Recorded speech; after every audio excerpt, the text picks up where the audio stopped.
Hello and welcome back to MKG Biotech Club. So today's question is from genetics.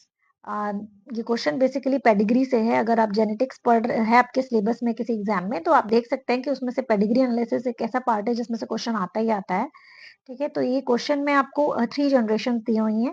इसमें आपको कुछ symbols भी दिए हैं, उनको एक्सप्लेन किया हुआ है। जहाँ पे जो सर्किल है वो फीमेल को शो कर रहा है, सर्किल में अगर लाइन्स है तो वो कैरियर फीमेल को शो कर रहा है, और अगर डार्क है तो वो अफेक्टेड फीमेल को शो कर रहा है।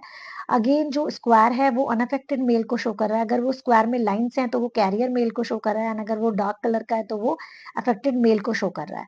ओके, तो आपको एक पेडिग्री दी है, हम स्टडी कर लेते हैं। फर्स्ट केस में आप देख सकते हैं कि मदर जो है वो कैरियर है और फादर अनअफेक्टेड है।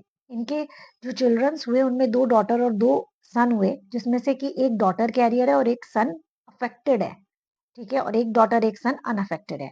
अगेन नेक्स्ट जनरेशन की बात करें, मतलब ग्रैंड पे चिल्ड्रंस की बात करें, तो यहाँ पर भी जो कैरियर मदर थी उसकी एक डॉटर कैरियर ही है, बाकी सारे अनअफेक्टेड हैं। एंड यहाँ पर जो सन अफेक्टेड था उसकी दोनों डॉटर कैरियर हैं, बट सन्स जो है अनअफेक्टेड है। तो एक बात तो क्लियर हो गई कि ऑटोसोमल डिजीज तो बिल्कुल भी नहीं है। ठीक है, क्योंकि यहाँ पे कैरियर मदर से ट्रांसफर हो रहा है, यानी एक्स लिंक से है रिलेशन।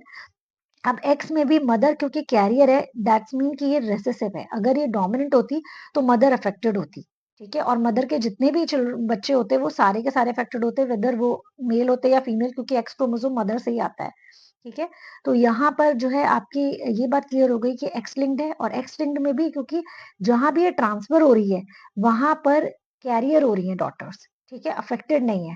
ठीक है, एंड अगेन मेल्स तो बिल्कुल भी अफेक्टेड नहीं है। मेल्स में आपको ये बात क्लियर है कि यहाँ पर अगर मदर कैरियर भी थी तो भी मेल्स जो थे उनके पास वाई क्रोमोसोम फादर से आया है, मदर से तो एक्स ही क्रोमोसोम आया है। ठीक है, तो ये बात क्लियर हो गई कि ये जो भी डिजीज है ये ट्रांसफर हो रही है एक्स लिंक्ड, और ये रेसेसिव है।